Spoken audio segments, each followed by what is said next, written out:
wabarakatuh. Perkenalkan nama saya Irfa Hilmaria, berasal dari Prodi Akuntansi 2A, Fakultas Ekonomika dan Bisnis, Universitas Majalengka. Dalam video kali ini saya akan mempresentasikan atau menjelaskan sedikit tentang materi statistika 1 atau statistika dasar. Apa sih yang dimaksud dengan statistika? Statistika adalah merupakan suatu bidang keilmuan yang mencakup pengumpulan, pengelolaan, analisis, serta interpretasi data untuk pengambilan keputusan. Lalu, data itu merupakan kumpulan informasi yang diperoleh melalui pengamatan, perhitungan, pengukuran, dan responsi. Di dalam pengumpulan data terdapat dua teknik, yaitu sensus dan sampling. Sensus merupakan teknik pengambilan data di mana setiap anggota yang ada dalam populasi dikenai penelitian.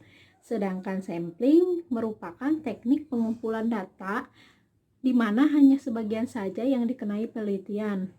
Dan proses tersebut terjadi pengambilan sampel. Nah, populasi itu merupakan keseluruhan objek psikologis yang menjadi perhatian.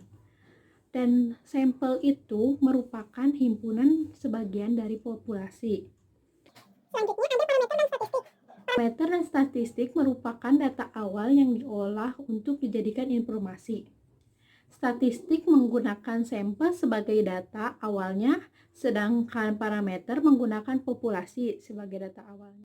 Nah, kita akan menceritakan atau mencontohkan contoh kasus untuk teknik pengambilan data.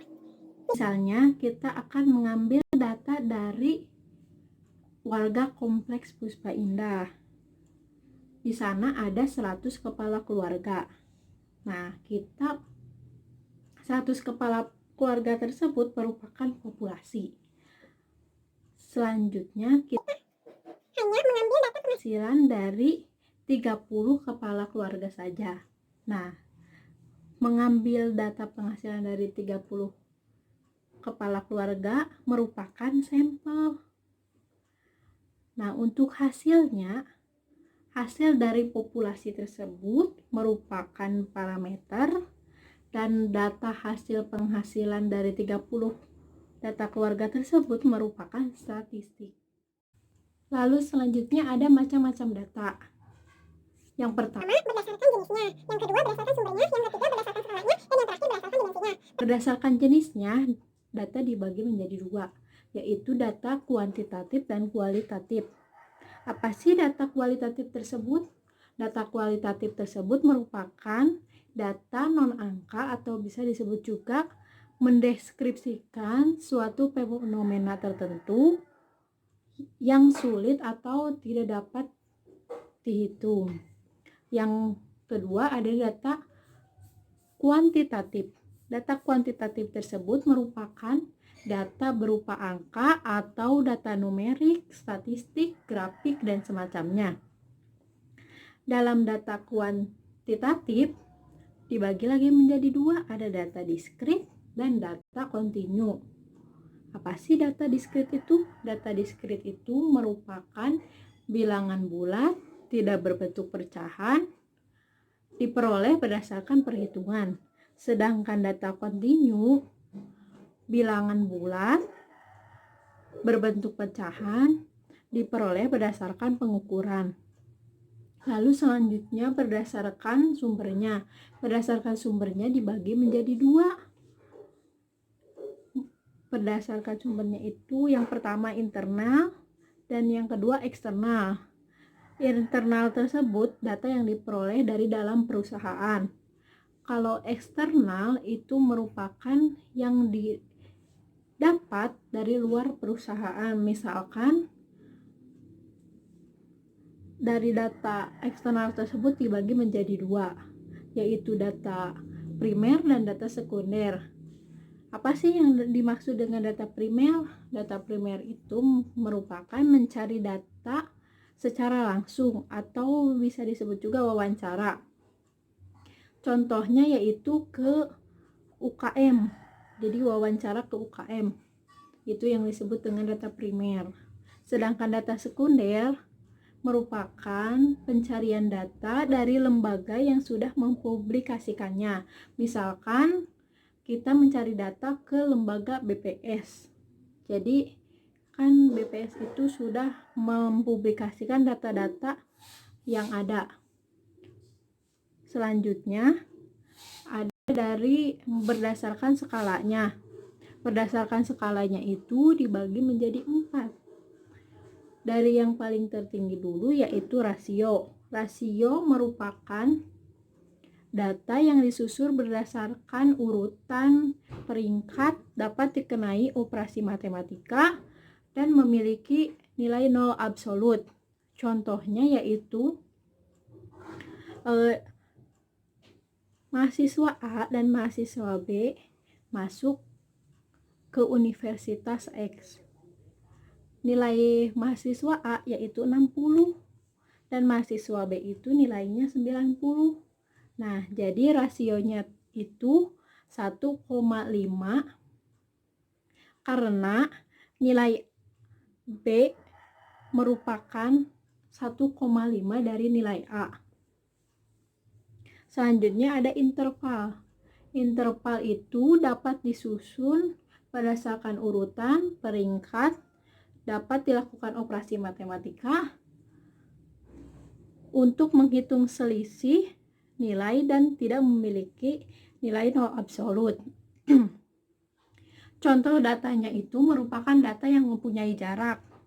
Misalkan data nilai dari kelas akuntansi A.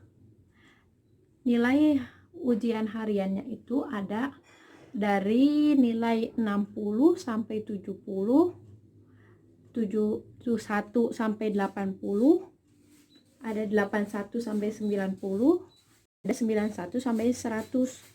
Nah, dari 60 sampai 70 ada 2 orang, dari 71 sampai 80 ada 10 orang, dan dari 81 sampai 90 ada 7 orang, dan dari 91 sampai 100 ada 2 orang. Jadi bisa dihitung berapa jumlah frekuensinya.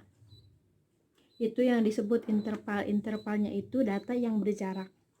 Lalu selanjutnya ada data ordinal. Data ordinal merupakan data bertingkat yang tidak dapat dikenakan operasi matematika.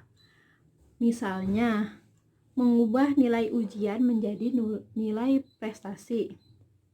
Misalkan, nilai A itu dari 80 sampai 100. Itu berarti nilainya A. Sedangkan nilai B dari 70 sampai 79, itu nilainya B. Jadi itu contoh dari Ordinal. Yang keempat ada nominal. Nominal itu merupakan pengelompokan berdasarkan nama, kualitas, dan tidak bisa dikenakan operasi matematika. Contohnya itu BPR Syariah diberi kategori 1 dan Bank Umum Syariah diberi kategori 2. yang terakhir itu ada dari Berdasarkan dimensi waktunya. Yang pertama itu time series, yang kedua itu cross section, yang ketiga itu pooling. Yang pertama, time series itu merupakan data beruntun waktu. Contohnya itu data perusahaan A dari mulai periode 2010 sampai 2020. Yang kedua ada cross section. Cross section itu merupakan data perusahaan banyak, tetapi hanya dalam satu periode. Misalkan di Majalengka itu terdapat 10 perusahaan. Nah, kita mengambil datanya tersebut hanya periode 2020 saja. Lalu yang ketiga itu ada polling. Polling tersebut merupakan data gabungan dari time series dan cross section. Jadi contohnya itu merupakan data dari banyak perusahaan dalam beberapa periode. Misalkan perusahaan yang ada di Majalengka ada 10. Nah, kita mengambil data tersebut dari 2010 sampai periode 2020. Nah, yang terakhir itu ada big data. Big Data merupakan salah satu yang menggunakan statistik. Apa sih yang dimaksud dengan big data itu? Big data adalah istilah umum segala kumpulan himpunan data dalam jumlah yang sangat besar dan kompleks, sehingga menjadikannya sulit untuk ditangani. atau diproses jika hanya menggunakan manajemen basic, data biasa, atau aplikasi pemroses data tersebut. Big data terkenal dengan 3P. 3P itu merupakan variety, volume, dan velocity. Variety itu merupakan jenis data yang sangat beragam atau berstruktur, tidak berstruktur, dan setengah berstruktur.